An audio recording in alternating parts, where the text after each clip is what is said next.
दोस्तों आज हम लोग बात करने वाले हैं ध्रुव राठी का नया वीडियो। मेरा अब्दुल एहसान नहीं है, आधे घंटे का वीडियो है, ध्रुव राठी ने बनाया। और इस वीडियो के माध्यम से ध्रुव राठी कहना चाहते हैं कि मुसलमानों के खिलाफ जो है भारतीय जनता पार्टी और उसका इकोसिस्टम पूरी तरीके से प्रोपोगंडा फैलाने में बिजी है। इसके लिए व्हाट्सएप यूनिवर्सिटी का सहारा लिया जाता है और इसके लिए 4 तरीके के उपाय किए जाते हैं। इसमें पहला तरीका अपनाया जाता है कि हिंदुओं में झूठे गर्व, अहंकार और श्रेष्ठता के भाव वाले मैसेज भेजे जाते हैं। व्हाट्सएप यूनिवर्सिटी के माध्यम से ब्रेन वॉश किया जाता है। दूसरा तरीका है कि हिंदुओं को बताया जाता है कि आप हमेशा से उत्पीड़ित रहे हैं, आपका समाज हमेशा उत्पीड़ित रहा है। और तीसरा तरीका जो है बताया, इसके लिए अपनाया जाता है कि हिंदू धर्म जो है खतरे में है। और चौथा उपाय अपनाया जाता है मुस्लिमों के प्रति घृणा भरने के लिए कि इस मुसलमानों से या कट्टरता से आपको जो है वो नरेंद्र मोदी ही बचा सकते हैं।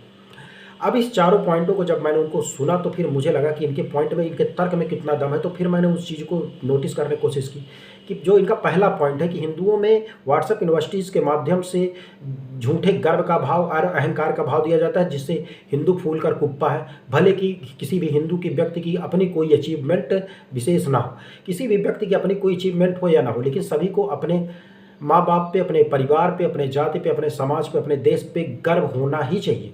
ये तो बहुत अच्छी बात है। इस्लामिस्टों को, इस्लाम को मानने वालों को अपने धर्म पे गर्व है, क्रिश्चियनिटी को अपने पे गर्व है, सभी लोगों को अपने धर्म पे गर्व है, अपने देश पे, समाज पे। ये ह्यूमन नेचर है, गर्व होता है। तो अगर हिंदू को अपने धर्म पे गर्व है तो इसमें कोई बुरी बात नहीं है।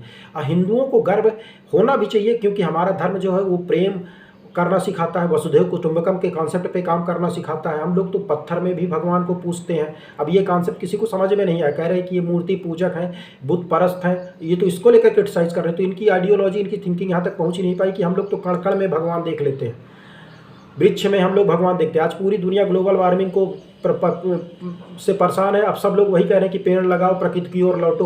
तो वही हिंदू आइडियोलॉजी को ही पूरी तरीके से वो फिर कॉपी करने की कोशिश कर रहे हैं, फिर वही जैविक खेती कर रहे हैं। तो अगर हिंदुओं को अपने ऊपर गर्व है तो जाहिर सी बात है कि हिंदुओं को इसमें कहीं कोई बुरा बात नहीं है। तो इसका ये पहला पॉइंट यहीं पे खारिज हो जाता है कि हिंदुओं को अपने धर्म पे गर्व नहीं करना चाहिए। दूसरा पॉइंट है कि हिंदू उत्पीड़ित रहा है। हिंदू बिल्कुल उत्पीड़ित रहा है। अफगानिस्तान का 670 ईस्वी जब भी अफगानिस्तान का पहला आक्रांता आया था, उसके बाद से ही मोहम्मद बिन कासिम के बाद से ही महमूद गजनवी आया, सोमनाथ के मंदिर को 17 बार तोड़ा। यहाँ से यहाँ का समाज उत्पीड़ित हुआ कि नहीं? लोग भगवान की पूजा करते थे लेकिन कुछ कर नहीं पाए। जितने बड़े बड़े आक्रांता आए, गौरी से लेकर के, फिर उसके बाद मुगल वंश के शासक आए, हिंदुओं मंदिरों को तोड़ा गया, यहाँ की महिलाओं के साथ दुष्कर्म किया गया। अब इसी के तहत ही वो समाज, जो वैदिक काल में जो समाज जहाँ महिलाओं में पर्दा प्रथा नहीं थी, बाल विवाह कॉन्सेप्ट नहीं थे, वो इन्हीं आक्रांताओं के डर के कारण यहाँ बाल विवाह होने लगा, पर्दा प्रथा की भावना आ गई।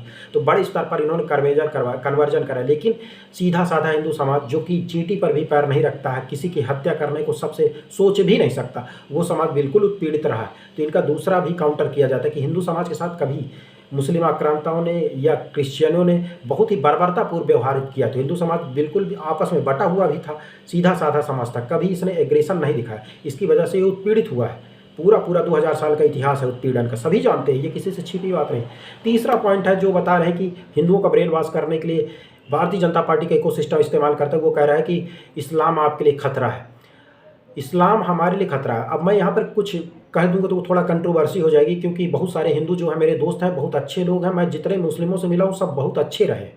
लेकिन समाज का एक तबका जो कट्टर होता है उससे पूरी दुनिया प्रभावित होती है, और कट्टर लोगों ने ही पूरी दुनिया को अपने हिसाब से चलाने का कार्य किया है।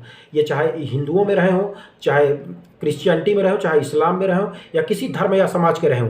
जो कट्टर लोग, सीधे साधे लोग तो सिर्फ उनके फॉलोवर होते हैं। कुछ मुट्ठी भर कट्टर लोग ही पूरी दुनिया को चौपट करने के लिए बहुत बड़ा डिस्ट्रक्शन करते हैं। इसलिए इस्लामिक कट्टरपंथ, जो उनका कट्टरपंथी सबका है, उसके आतंकवाद से आज पूरी दुनिया पीड़ित है।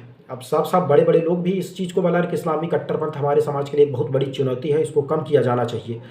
तो अब आप कहीं भी अगर हिंदुस्तान में देख लें तो चाहे यूपी के कैराना में हो, वहाँ हिंदुओं का पलायन हुआ। जहाँ भी मुस्लिमों की आबादी बढ़ी है वहाँ पर हिंदुओं का जीवन जीना दूभर हुआ है। आप किसी भी मुस्लिम बहुल इलाके में आप चले जाएं, आपको मकान आप नहीं ले सकते, आप वहाँ डरते हैं। वहीं हिंदुओं को देखिए, आप कोई भी एक मुस्लिम आएगा वो भाई बनाकर अपने साथ रखते हैं, प्रेम से रखते हैं, उसके साथ कहीं कोई भेदभाव नहीं हो सकता है। तो जाहिर सी बात है कि अगर हिंदुओं में डर है, इसके पहले दंगे होते थे, कांग्रेस की सरकार, उसके सहयोगी दलों की जहाँ भी सरकार होती, चाहे यूपी में 2013 का दंगा हो या आज़ादी के बाद कहीं भी दंगे हो, तो हिंदू इस देश में बहुसंख्यक होते हुए भी वहाँ कांग्रेस की तुष्टीकरण नीति और क्षेत्रीय दलों की तुष्टीकरण की नीति पुलिस का आरोप, कानूनी कार्रवाई भी हिंदुओं के साथ ही होती थी। तो हिंदू इस वजह से बड़े आहत होते थे कि उनको सरकारी सहयोग नहीं हुआ। बहुसंख्यक होते हुए हिंदुओं का जीवन जो है दोयम दर्जे का और दुखपूर्ण रहा है। कहीं भी ये समाज दंगा फसाद होता था तो अपने आप को पीड़ित महसूस करता था।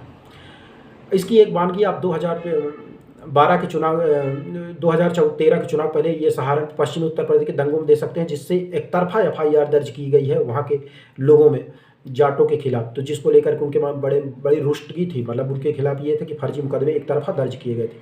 तो ये खतरा तो है ही है, इसको पूरी दुनिया मान रही है, पूरा यूरोप मान रहा है, अमेरिका मान रहा है, इस्लामिक कट्टरपंथ से खतरे के तौर पे लेते हैं। अब ये इसका मतलब ये नहीं कि सभी मुस्लिम कट्टर होते हैं।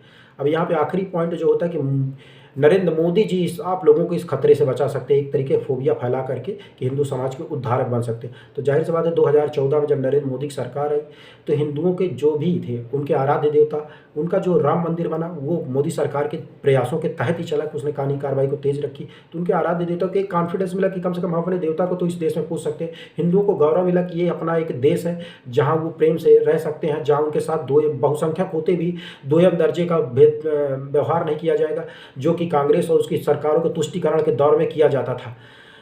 तो एक जो नरेंद्र मोदी ने इंफ्रास्ट्रक्चर के लिए, में गरीबों के जीवन में बेहतरी के लिए बहुत सारे काम किए। अब बेरोजगारी, महंगाई जैसे मुद्दे हैं, सभी को सभी स्तर पर संतुष्ट नहीं किया जाता। जो लोग नाराज हैं उनके खिलाफ भी वोटिंग करें, यही लोकतंत्र की खूबसूरती है। लेकिन जो ये कह रहे हैं कि वो नरेंद्र मोदी को एक तानाशाह के तौर पर दिखा रहे हैं, तो तानाशाह वो वामपंथी और लिबरल पत्रकारों के लिए, इस्लामिक कट्टरपंथियों के लिए हो सकते हैं।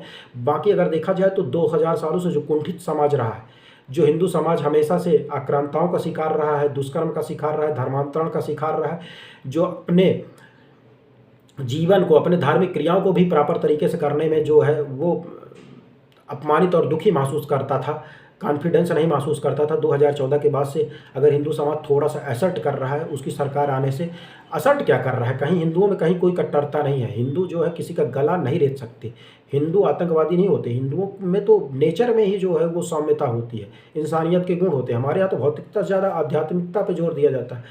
तो नरेंद्र मोदी ने जो हिंदू समाज को सिर्फ गौरव उसका लौटाया है, इसलिए आज हिंदुओं के वो जो है वो एक तरीके से बहुत ज़्यादा प्रिय है, लोकप्रिय नेता है। अब इन चारों पॉइंटों का इस तरीके से जो है वो मेरा काउंटर जवाब है कि हिंदुओं को अपने धर्म पे गर्व करना चाहिए। हिंदू पीड़ित रहा है, हिंदुओं के लिए नहीं पूरी दुनिया के लिए कट्टरपंथी इस्लाम खतरा रहा है। यहाँ गलत मत लीजिएगा, सारी इस्लामी नहीं है, बहुत इस्लाम शांति वाले, मैं तो जिनसे मिला हूँ सब अच्छे लोग ही थे, लेकिन जो कट्टर हैं उनकी बात कर रहा हूँ, तो उनसे तो पूरी दुनिया को खतरा है। और चौथा है, नरेंद्र मोदी के आने से हिंदुओं को एक गर्व का एहसास हुआ है। जो तुष्टीकरण कांग्रेस और उसकी पहले की सरकारों ने किया है या जो इतिहास में हुआ है, उसको नरेंद्र मोदी ने वापस किया है, तुष्टीकरण को पूरी तरीके से खारिज करने का काम किया है। इस वजह से नरेंद्र मोदी जो है वो आज भारतीय राजनीति में हीरो हैं और 10 साल बाद भी उनके तीसरी बार सत्ता आने की बात है। तो जाहिर सी बात है लोकतंत्र में लोग अपनी भावनाओं का इजहार वोटों के माध्यम से कर रहे हैं। तो अगर भारतीय जनता पार्टी तीसरा टर्म भी चुनाव जीत रही है तो हमें उसका सम्मान करना चाहिए। लेकिन वामपंथी मीडिया, लिबरल पत्रकार, कट्टरपंथी इस्लामियों को ये बात चुभ रही कि इतिहास में ऐसा कैसे हो गया